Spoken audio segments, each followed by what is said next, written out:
Bueno, hemos empezado el libro de Juan.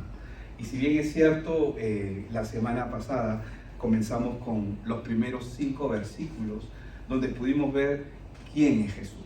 Mucha gente sigue a Jesús sin conocer a Jesús. Mucha gente dice que ama a Dios sin conocer a Dios. Entonces, lo que nosotros queremos en este tiempo, lo que deseamos es que cada persona realmente lo pueda conocer a través de la Escritura. Y qué mejor que a través del libro de Juan. Juan, hoy vamos a estar hablando acerca de la encarnación de Dios que vino al mundo, es decir, el mensaje de esperanza, el evangelio, lo que el mundo necesita. Usted tiene que saber algo, y creo que está de más decirlo, pero usted tiene que saber que el mundo entero está en tinieblas y bajo el dominio de Satanás. Lo crea o no, la gente allá afuera no se dan cuenta, no saben que esto es una verdad y es una realidad. La gente no es consciente de esta verdad, pero la Biblia da testimonio de esta verdad. La Biblia en 1 Juan 5:19 dice que sabemos que somos de Dios, refiriéndose al pueblo de Dios, refiriéndose a la iglesia. Y el mundo entero está bajo el maligno. Yo sé que suena duro, pero es la verdad. Cuando Jesús estaba siendo tentado, Satanás le llevó a un monte alto para que él pueda ver a través de ese lugar todos los reinos de la tierra. Y le dijo: todo esto te daré si postrado me adorares.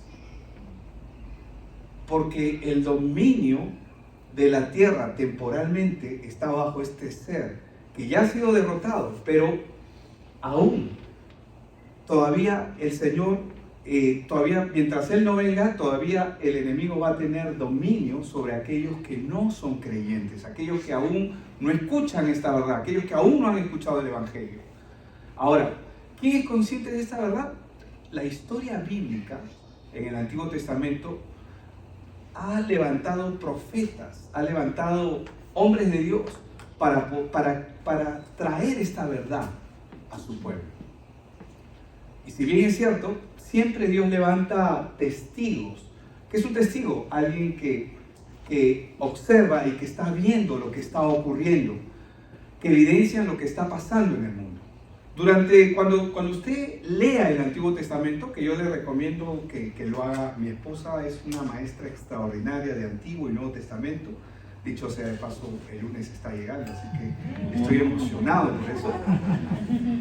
Y quiero que sepan que cuando usted comience a conocer a cada uno de los profetas, usted va a ver cómo Dios ha ido hablando, cómo Dios continuamente está hablando a su pueblo y lo está exhortando. Siempre Dios está, disculpen que haga esto, ¿no? Pero probablemente no es de muy buen agrado para algunos, pero lo que Dios hace siempre es tratar de llamar nuestra atención, porque nosotros nos distraemos fácilmente. El Evangelio es el testimonio de Dios y la esperanza de la humanidad. Muchos piensan que el Evangelio existe a partir de Mateo, Marcos, Lucas y Juan, que son los Evangelios, pero el Evangelio está desde el Antiguo Testamento, desde Génesis 3, desde que el hombre cayó. Dios dio el Evangelio a la humanidad, es decir, las buenas noticias de que un Salvador iba a venir. Esto ha sido una revelación progresiva a lo largo de la historia. El Evangelio es el testimonio de Dios y la esperanza para la humanidad, pero una humanidad que no lo sabe, pero es una humanidad que está perdida. Vamos a leer estos textos y vamos a ver qué fue lo que pasó en los tiempos de Jesús, cuando Él debía venir a este mundo. El cumplimiento de la promesa de Dios, es decir, la venida de Cristo, se estaba cumpliendo en ese momento, y vamos a ver qué fue lo que pasó, y Juan escribe acerca de esto. Permítame leerlo, dice: hubo un hombre enviado de Dios, el cual se llamaba Juan. Este vino por testimonio. Diga conmigo testimonio. Otra vez, testimonio. Recuerde que siempre vamos a hablar acerca de lo que es el testimonio. El testimonio es hablar algo que está ocurriendo, pero que la gente no está viendo. Cuando nosotros estamos compartiendo el Evangelio, estamos dando el testimonio de algo que está, pero que la gente no ve. Es pues la fe, la certeza de lo que se espera, la convicción de lo que no se ve.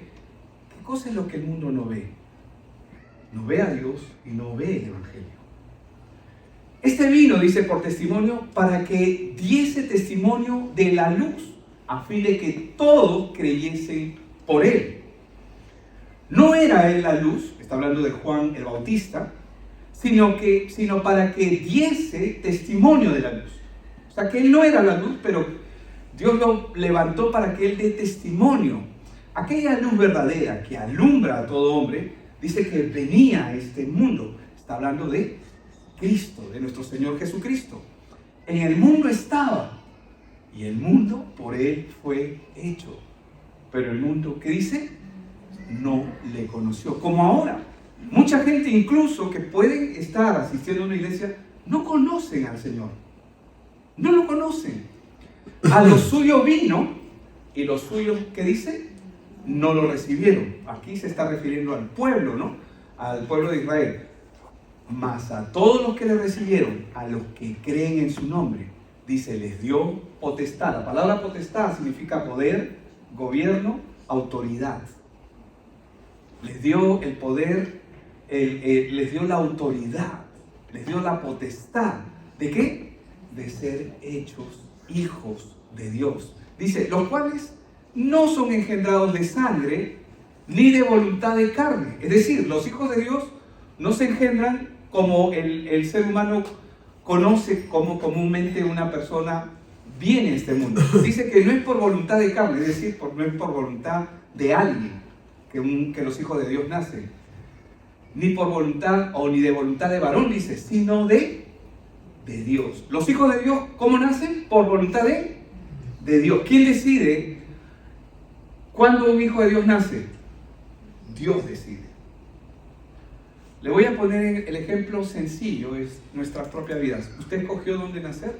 ¿Usted escogió a sus padres? ¿Usted escogió el lugar donde iba a nacer? No, ¿verdad? Alguien escogió por usted.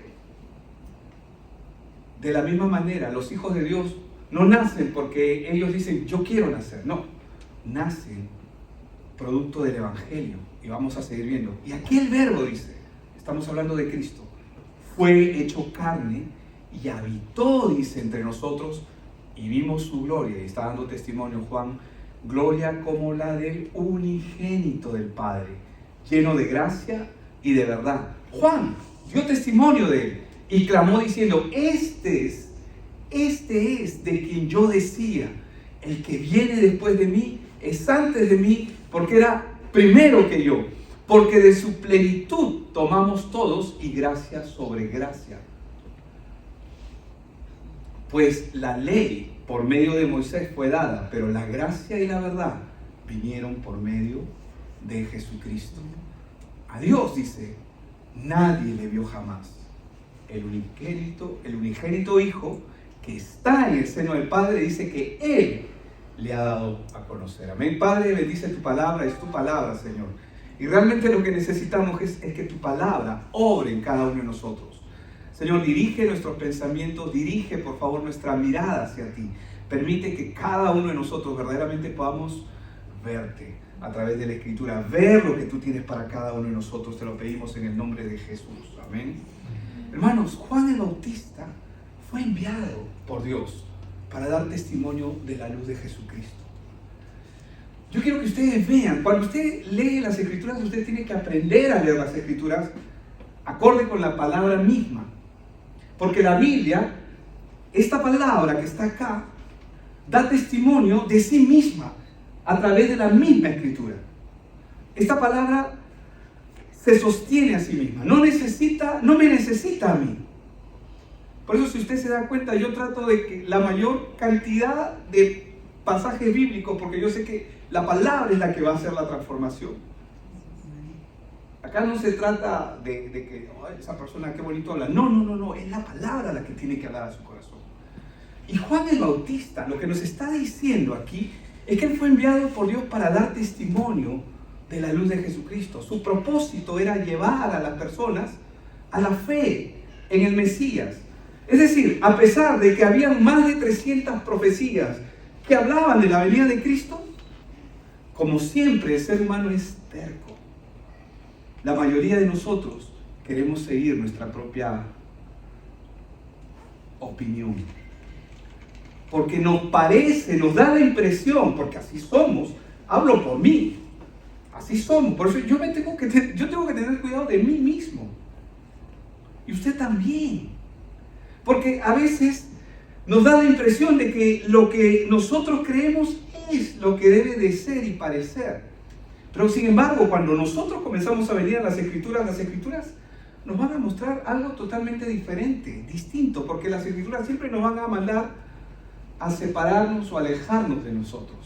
Y eso es algo que el ser humano nunca va a querer hacer, pero es a lo que estamos acostumbrados. Ahora, el propósito de Juan el Bautista era dar testimonio y era llevar a las personas a la fe en el Mesías, a la fe en Jesucristo. Ahora, Juan el Bautista, ojo, él no sabía que Jesucristo era el Mesías. Recuerden que biológicamente, por el parentesco que tenía, Juan el Bautista era primo del Señor Jesucristo. ¿Era así o no? Yeah. Y se conocían. ¿Creen que no se conocían? Vivían en el mismo barrio. ¿Cómo no se van a conocer? Ni que el pueblo era muy grande, no era tan grande. Y se conocían, pero él no sabía que Jesús era el Mesías. Él no lo sabía. Él solamente estaba siguiendo las indicaciones del Señor, que él tenía que estar en ese lugar a la hora indicada. Como tú estás aquí a la hora indicada. Porque la obra siempre la va a hacer el Señor. Y lo interesante es que Juan da testimonio luego, no, es que el Espíritu me dijo que yo tenía que estar ahí, aquel, y cuando lo vio a Jesús, ese es él le dijo. Y él pudo en ese momento dar testimonio de que Jesús era el Mesías. Pero lo conocía de toda la vida. Era su primo. ¿Creen que no habían jugado? Si el deporte era la pelota, no creo que sea la pelota en ese tiempo, pero ¿creen que no habían jugado pelota? Por supuesto. Ahora, él no sabía que Jesús era el Mesías, pero él igual se preparaba su corazón y preparaba el corazón de la gente para llevar a la gente hacia Cristo. Esto es muy interesante porque en Juan 1:6 dice, hubo un hombre enviado de Juan, ya lo hemos leído, pero quiero leerlo otra vez, enviado de Dios, el cual se llamaba Juan. Este vino por testimonio para que diese testimonio de la luz a fin de que todos creyesen por él. No era él la luz, sino para que diese testimonio de la luz. La gente no sabe, pero la gente está muerta espiritualmente. Uno dice, eso parece contradictorio, porque tú puedes ver a una persona caminando. Hubo un hombre que se le acercó al Señor Jesús y le dijo, bueno, fueron dos, pero uno de ellos le dijo, Señor, déjame enterrar a mi padre y a mi madre y te seguiré. ¿Y qué creen que Jesús le dijo? Deja que los muertos entierren a sus muertos. Señor, ¿qué estás hablando? Mis padres están vivos. ¿Cómo me vas a decir? No, no están vivos. Están vivos físicamente, pero son personas que están separadas de Dios. Y lamentablemente esa separación los lleva a la condenación eterna. Es algo que Dios no quiere que el hombre viva. Por eso es que Él ha dado su evangelio. ¿El evangelio qué es? Son las buenas noticias de Dios para que el hombre pueda ser rescatado de su condición. La gente está muerta espiritualmente, pero no lo saben. Son esclavos del príncipe que temporalmente gobierna todos los gobiernos o países, es decir, los nuevos reinos, porque esos son los reinos de la tierra, los reinos de este mundo. ¿Qué es lo que dice la palabra cuando habla acerca de nosotros o cuando habla acerca del creyente? Dice que Él os dio vida a vosotros, a ti y a mí, cuando estabais, ¿cómo estábamos? Muertos. ¿En qué estábamos muertos? En vuestros delitos y pecados. ¿Qué más dice? En los cuales anduvisteis en otro tiempo, dice, siguiendo ¿qué cosa? La corriente de este mundo. ¿Conforme a quién? Al príncipe de la potestad del aire, es decir, Satanás. El mundo sigue los deseos y todo lo que Satanás ha planeado para esta tierra. Al príncipe de la potestad del aire, el espíritu que ahora opera, dice, en los hijos de desobediencia. Hermanos, solo la luz del evangelio tiene el poder de alumbrar el corazón de aquellos que tienen el privilegio de escuchar el Evangelio. Escuchar el Evangelio, aunque usted no lo crea, yo no me voy a cansar de repetir esto, es un privilegio. Escuchar el Evangelio es un privilegio. Hay mucha gente que no escucha el Evangelio. Hay mucha gente que escucha cualquier cosa menos Evangelio. Puede sonar muy lindo cuando una persona dice, sí, mira, Dios te ama. Sí, es verdad que Dios la ama. Pero esa persona, más que saber que Dios la ama, necesita escuchar la razón por qué está viviendo lo que está viviendo.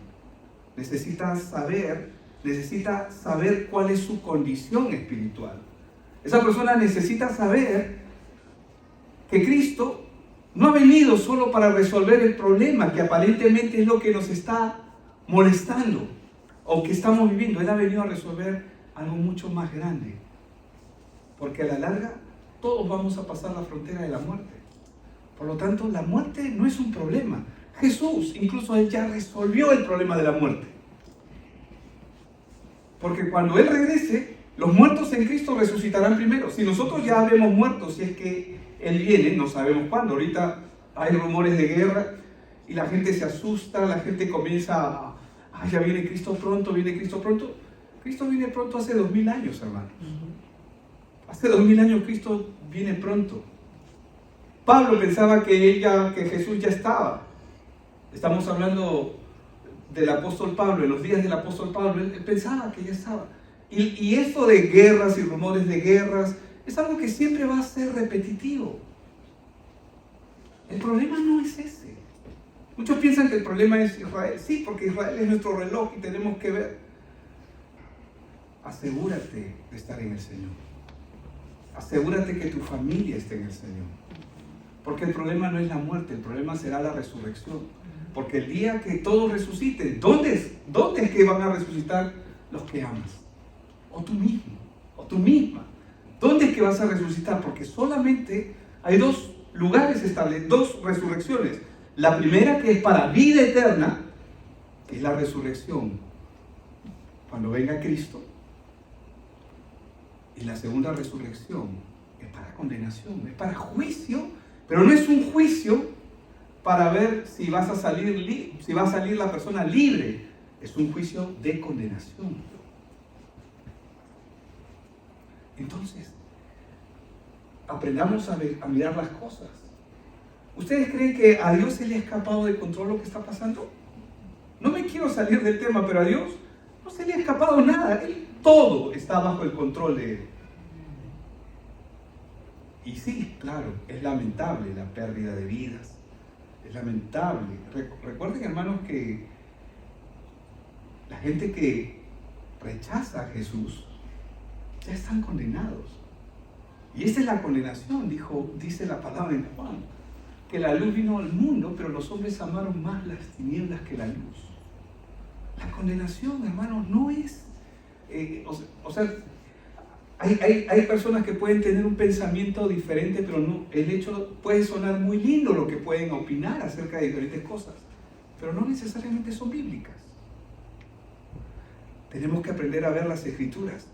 Y esa luz del Evangelio tiene el poder de alumbrar nuestros corazones. ¿Qué significa alumbrar los corazones? No es que ponga una linterna, es una metáfora.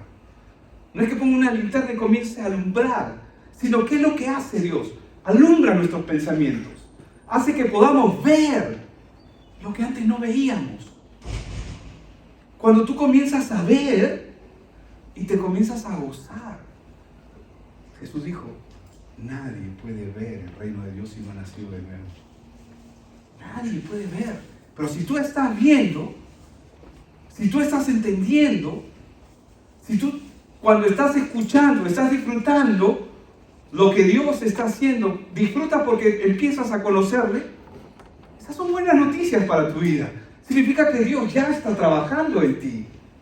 Significa que Dios te está llamando y que eres parte del redil y que estás para ser entrenado, preparado. No para que se siente solamente en la silla, que están muy cómodas. Pero Dios no nos ha llamado solamente para estar sentados. Él nos ha llamado primero para cumplir sus planes y propósitos, pero Él nos ha llamado, como hemos visto en la visión. ¿Cuál es la visión? Honrar a Dios y a avanzar su reino. ¿Cómo lo hacemos? ¿Cómo lo hacemos? Haciendo discípulos. Pero primero hay que ser uno. Primero necesitamos ser un discípulo. Entonces, aquella luz verdadera que alumbra a todo hombre. ¿Cómo alumbra? Cuando alumbra nuestro entendimiento. Cuando tú das el mensaje del Evangelio y la gente comienza a despertar, comienzan a abrir los ojos, comienzan a ver lo que antes no veían, Dios está alumbrando. La única forma en que Dios alumbra a las personas es por medio del Evangelio. El Evangelio es lo único que puede traer a vida a la gente. Es lo único que puede hacer despertar a las personas. Levántate, tú que duermes. En el mundo estaba. Vino hace 2000 años. Estuvo aquí con nosotros, nuestro Señor, el que creó los cielos y la tierra. Y el mundo por Él fue hecho. Pero el mundo, ¿qué dice? No le conoció. ¿Por qué? Porque están cegados. Porque la gente en el mundo está cegada. ¿Quién los ha cegado? El príncipe de este mundo, quien gobierna este mundo. Estamos tan entretenidos con las cosas de este mundo. A veces un celular nos puede entretener. A veces las cosas materiales nos pueden entretener. Aún nuestra propia familia nos puede entretener. Y no digo que esté mal, porque amamos a la familia. Y aquí vemos en este texto que hubo un rechazo. ¿Por qué? ¿Por qué hubo un rechazo hacia Dios? Porque el mundo, cuando está dominando a la gente, no les permite ver el Evangelio. Entonces, cuando la persona no tiene la capacidad de ver el Evangelio, porque aún su entendimiento no ha sido alumbrado para ver, entonces el hombre va a preferir seguir su propia opinión. Y el hombre se hace sabio en su propia opinión. Y el hombre comienza a seguir su propio criterio. No, un ratito, no todo lo que él está diciendo, no todo lo que dice la Biblia, no tenemos que creerlo todo. Sí, tienes que creer todo, pero tienes que aprender a ver la Biblia. Tienes que aprender a leerla, no solamente leerla, sino pedirle a Dios que alumbre nuestro entendimiento. El hombre siempre va a preferir seguir su propio criterio, su propia opinión. Acá vemos que a lo suyo vino, refiriéndose a ellos, y los suyos no le recibieron. Claro, se refiere al pueblo judío, es cierto. Ahora,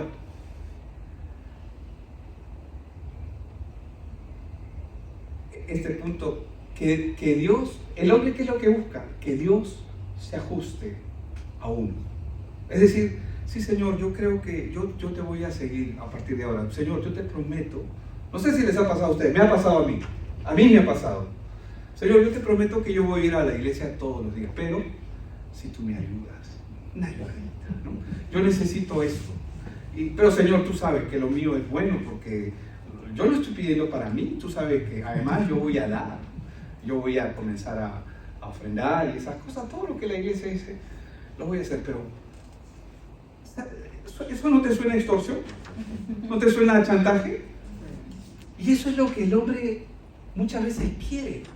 Queremos que Dios se ajuste a nosotros, porque creemos que tenemos la razón de lo que pensamos, pero no nos damos cuenta que nosotros no hemos sido llamados para que Él se ajuste a nosotros, sino para ajustarnos nosotros a Él.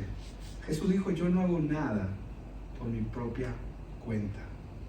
Él siendo Dios podía hacer miles de cosas, pero Él no hizo absolutamente nada si es que el Padre no lo dirigía. Todo lo que Él hacía era lo que el Padre le decía. Luego vemos que más a todos los que le recibieron, a los que creen en su nombre, les dio esa potestad de ser hechos hijos de Dios, los cuales hemos visto que no son engendrados de sangre, ni de voluntad de carne, ni de voluntad de varón, sino de Dios. Usted tiene que saber que hay solo dos descendencias o dos genealogías importantes en esta tierra, en este mundo. Solo dos. Olvídese que si usted es Pérez, que si usted es Soberón, o que si usted se apellida... Acá no importan los apellidos. Acá lo que importa es la genealogía. ¿De dónde usted desciende? Y hay dos genealogías aquí que son importantes. La primera es la descendencia o la genealogía de Adán. Pero esa es una genealogía de muerte. La genealogía de Adán, es una genealogía de muerte. Todos los que hemos nacido en este mundo somos descendientes de Adán cuando nacimos. Pero Cristo vino a establecer una nueva genealogía, una nueva descendencia, la descendencia de los que van a vivir por la eternidad. Por eso es importante, para entrar al reino de Dios, es necesario nacer de nuevo. ¿Cómo entramos a este mundo? Por el nacimiento, ¿o no? ¿Hay alguno acá que haya sido in vitro? No sé si había en esa época. Todos hemos nacido, ¿verdad? Todos venimos del vientre de una madre. ¿Cuál es el acceso legal para entrar a este mundo? ¿Cuál es? El nacimiento. El acceso legal para entrar al reino de los cielos también es el nacimiento. Por eso es que Jesús dijo, nadie puede entrar al reino de Dios si no ha nacido de nuevo. ¿Cómo es que nacemos, pastor? Bueno, como les he dicho, la única forma de nacer es por medio de la palabra. La palabra. ¿Qué creen ustedes que fue sembrada en María cuando... Ustedes saben que María fue inseminada, ¿no?, por el Espíritu Santo. ¿Y se acuerdan cuando el ángel la visitó? ¿Quién fue el ángel? El miércoles estuvimos hablando de los ángeles. ¿Quién fue el ángel? ¿El ángel? Gabriel, ¿verdad? ¿Y se acuerdan que él les dijo que el Señor la había escogido? Ella no se sorprendió del ángel, no se sorprendió de ver un ángel. Por si acaso no vio un ángel con alas, como Hollywood lo ha pintado. Como una persona, se presentó como una persona normal, pero obviamente se presentó como todos los ángeles que están ante la presencia de Dios. De hecho, que es imposible que no estén iluminados, ¿no? No quiero entrar por ese lado, pero cuando él le dijo lo que iba a pasar con ella, ¿sabe lo que pasó? ¿Sabe cómo respondió ella? Ella dijo, hágase conmigo conforme a su voluntad. Es decir, recibió la palabra. La palabra fue sembrada en su corazón. ¿Cómo creen ustedes que nace la gente para el reino de Dios? Por la palabra. No nace porque decides nacer. Naces cuando la palabra viene a tu vida y esa palabra comienza a germinar en tu corazón, comienza a germinar, comienza a provocar algo que tú no conoces. Me refiero que no conoces porque me refiero a la capacidad de ver lo que está pasando. Pero sabemos que está ocurriendo algo. ¿Cómo lo sé? Porque cuando escuchas la palabra, te conectas. Cuando escuchas la palabra, te alegras. Cuando escuchas la palabra, tienes compatibilidad con ella. Y te emociona. Pero claro, terminas el estudio y te vas y luego te enfrías. Pero luego vuelves a escuchar la palabra y te conectas nuevamente. Y dices, wow, esto me gusta. Ay, pero no tengo tiempo, pero no quiero. Pero un ratito. Significa que Dios ya está obrando. Uno nace por la palabra. La palabra es lo que nos da la vida que Dios quiere darnos. Dos descendencias. Todos venimos de la descendencia de Adán. Pero los que descienden de Adán, si se quedan solamente con esa genealogía, no van a ir al cielo. Pero los que han sido engendrados en la descendencia de Cristo, han nacido de nuevo por medio de la palabra, esa es una generación de vida. Es interesante porque miren lo que dice Mateo 22:31, pero respecto a la resurrección de los muertos, ¿no habéis leído lo que os fue dicho por Dios cuando dijo, yo soy el Dios de Abraham, el Dios de Isaac y el Dios de Jacob? Dios no es Dios de muertos, sino ¿de qué? De vivos. Él es Dios de vivos. Ellos están vivos delante de Dios. No están físicamente, pero están vivos delante de Él. Aquellos que creen en Jesucristo respondiendo al llamado, hermanos, tienen el privilegio de convertirse en hijos de Dios. La fe en Cristo Jesús, ¿qué hace? Nos reconcilia con Dios y nos ofrece la esperanza que el mundo quiere. ¿Ustedes creen que la ciencia hoy en día no quiere que el hombre viva por toda la eternidad? Pero no pueden detener la muerte. ¿Qué es lo máximo que hace la ciencia? Prolonga la vida. Cuando yo era niño, yo recuerdo que yo vi las personas que llegaban a una edad muy avanzada, eran, bueno, en mi país, en Perú, eran pues 65 o 70. Pero hoy, en nuestro tiempo, la longevidad ha crecido. Tenemos personas que pueden vivir 100 años. Es más, yo creo que voy a ser uno de ellos, no lo sé. No, yo espero, ¿no? Y yo estoy seguro que muchos de los que estamos aquí también, pero hay longevidad. No sé si me dejo entender, pero no podemos detener la frontera de la muerte. Jesús ya resolvió ese problema. El problema de la muerte ya está resuelto. Está resuelto. Ya no hay problema con la muerte. Claro, vamos a morir, lamentablemente, porque la paga del pecado es muerte. Pero la dádiva de Dios es vida en Cristo Jesús, Señor nuestro. El regalo de Dios es vida. Por eso es que el Evangelio, este Evangelio tiene que predicarse. ¿Cuántos quieren ver a sus familias en el cielo? No te quedes callado. No te quedes callado. Compárteles, así te odien. Cuando el Señor vino a mi vida, yo me acuerdo que tenía el primer año en la universidad y Jesús cambió mi vida de una manera era medio loco. Yo venía de yo fui alcanzado con una iglesia media pentecostaloide y hermanos, yo me acuerdo que yo agarraba y llegaba a mi casa y ponía la música a todo volumen para que todos escuchen que tienen que convertirse al Señor, que tienen que conocer al Señor. Claro, en esa época no teníamos la sabiduría, ¿no? Es como querer llegar a tu sala y tú puedes prender una fogata en tu sala, vas a incendiar la casa. Pero la cocina es un fuego controlado, ¿no? Bueno, acá las cocinas son eléctricas. Es un problema. Ay, siempre nos topamos con algo, ¿no? El problema, hermanos, es que a veces no tenemos la sabiduría, pero Dios nos va a dar la sabiduría. Hay gente que no sabe nada del Evangelio. Tú sabes más que muchos. Saliendo de esta reunión, tú vas a saber mucho más que muchos que no saben absolutamente nada. Ya tienes de qué hablar. Ya tienes conversación. Oye, sé intencional. Oye, ¿tú sabes que vas a resucitar un día? Te van a mirar raro. Claro, Jesús venció la muerte. El problema es que unos van a resucitar para vida eterna mientras que otros condenación. ¿En qué grupo vas a resucitar? ¿Tienes tema de conversación o no? Sí. Hermanos, así las personas no les caigas lo que les estás diciendo, los vas a hacer pensar. Los vas a hacer pensar.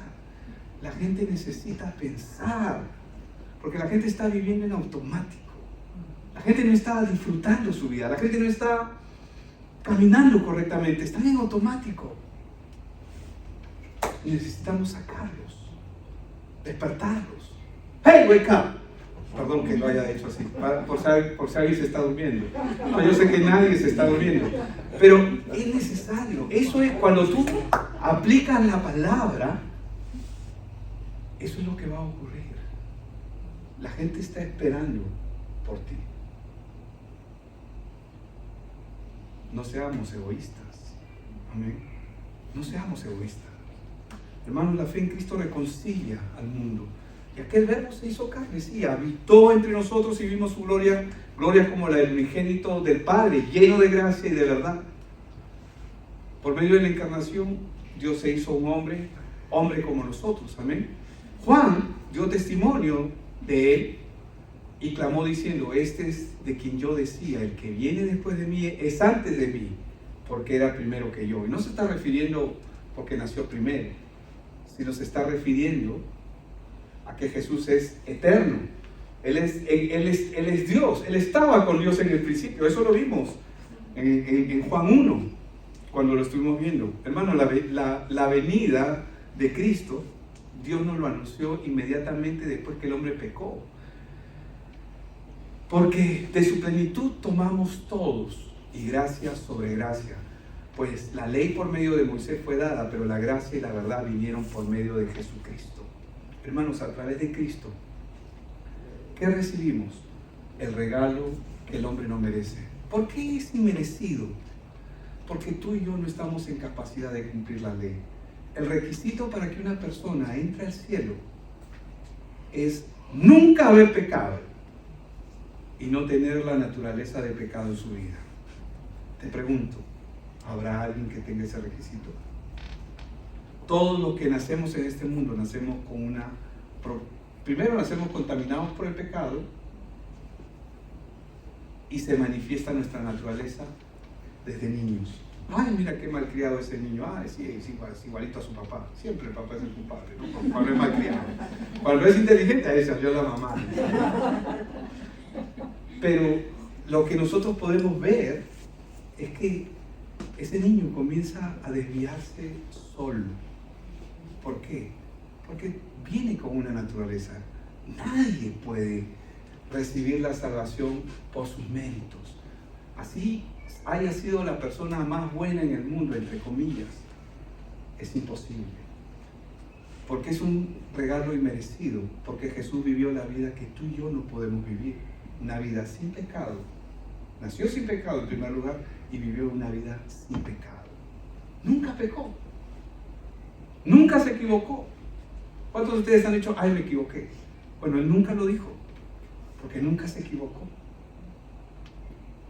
Él vino siempre, mientras estuvo caminando en esta tierra, él estaba pensando en ti. Ay, pastor, ¿cómo vas a decir eso? Sí, es cierto. Él estaba viviendo esta vida por ti y por mí. Él vino a vivir la vida que tú y yo no podemos vivir, pero mientras él estaba acá, él estaba mirándote. Y cuando él estaba en la cruz, cuando él estaba a punto de darlo todo, porque ya lo había dado todo, cuando él dijo, consumado es, que en el griego original es tetelestai, es decir, todo ha sido cumplido, todo ha sido dado, hecho, completado. Él estaba pensando en ti, en mí. ¿Qué hice yo para merecer eso? Nada, no hice nada. Y gracias a Dios que no tengo ningún mérito, porque no los tengo. Y tú tampoco los tienes. Es por su amor, es por su gracia que Él nos ha salvado. ¿Y sabes? Es un privilegio escuchar el Evangelio. ¿Por qué? Porque el Evangelio trae salvación. El Evangelio produce vida. A Dios nadie le ha visto jamás, pero el unigénito que está en el seno del Padre, dice la Biblia que Él le ha dado a conocer. ¿Quieres conocer a Dios? Necesitas conocer a Cristo. Para conocer a Dios debes conocer a Cristo, y para conocer a Cristo necesitas escuchar el Evangelio. ¿Cuántas veces? Todas las que sean necesarias. En la iglesia de Perú siempre nos dicen, pastor, ¿y cuántas veces tengo que oír? Todas las que sean necesarias hasta que nazcas de nuevo. Ay, papá. Y a veces uno cae pesado porque siempre estamos predicando el Evangelio. ¿Saben por qué predicamos Evangelio? Porque el Evangelio es lo que salva a la gente. El Evangelio es lo que trae a la gente a la vida.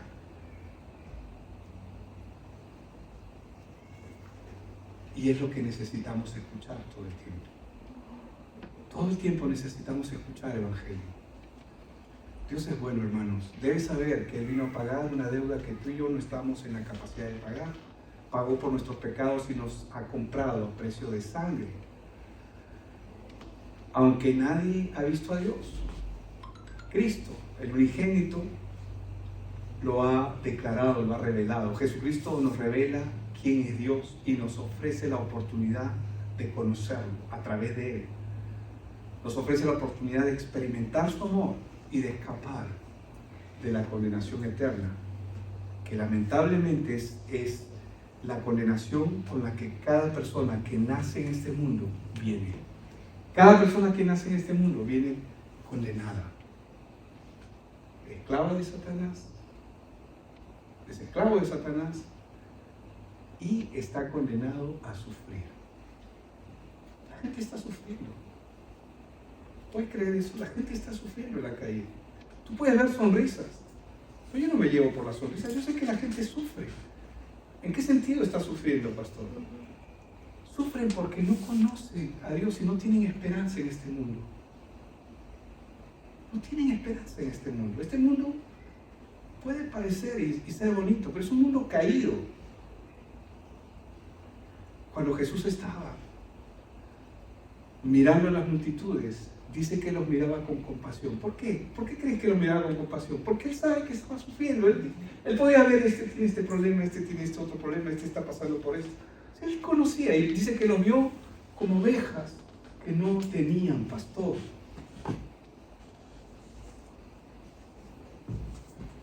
Pero hermanos, como lo hemos visto al inicio de este pasaje en Juan 1:6, Dios envió a Juan el Bautista para que Él dé testimonio. ¿Saben lo que Dios ha hecho ahora? Él ha levantado ministros, hombres de Dios, para que den testimonio del Evangelio,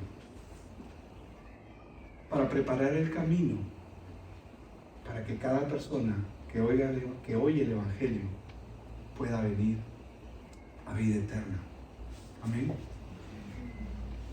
Bueno, eso ya se los he dicho, pero hay muchas personas alrededor tuyo que no saben lo que tú sabes sobre Cristo y lo que es la vida cristiana. Busca a una de estas personas, compártele el Evangelio. Comparte, no te quedes callado. Amén. ¿Cuántos van a ser discípulos? Amén. Hagamos. Primero seamos un discípulo, pero hagamos discípulos. Porque el Señor no te va a decir, ay, qué lindo tocaste la guitarra, no te va a decir, ay, qué lindo cantaste. Él te va a decir, ¿y dónde están tus discípulos? ¿Dónde está el fruto? No te va a decir, gracias por acomodar las sillas, y estuvo bien que hayas acomodado las sillas, gracias por hacer esto y aquello. No, el Señor va a demandar de nosotros. Ahora, te voy a decir algo. Cuando tú vas a un árbol, tú no tienes que orar para que el árbol dé fruto, ¿o sí? Ay, manzana. El manzano, dame manzana, por favor. Todos los días corriendo, dame manzanas. ¿Hace una persona, un agricultor, hace eso? No, él sabe que le va a dar manzanas. ¿Qué es lo que tiene que hacer el agricultor? Regar, mantener el árbol, porque sabe que va a dar manzanas. Los hijos de Dios, los discípulos, hacen discípulos. Amén. Eso es lo que se espera, porque eso es el orden natural. Lo otro es antinatural. Y si no está ocurriendo eso, algo está pasando. Algo no está bien. Algo no está bien.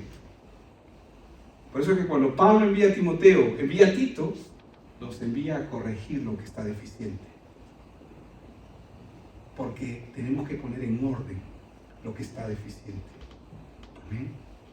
Y tú eres un hijo de Dios. Si es que has respondido al llamado, estás llamado. No hay nadie excepto. Acá no hay nadie que esté excepto de esto. Todos hemos sido llamados con el mismo llamado y con la misma misión.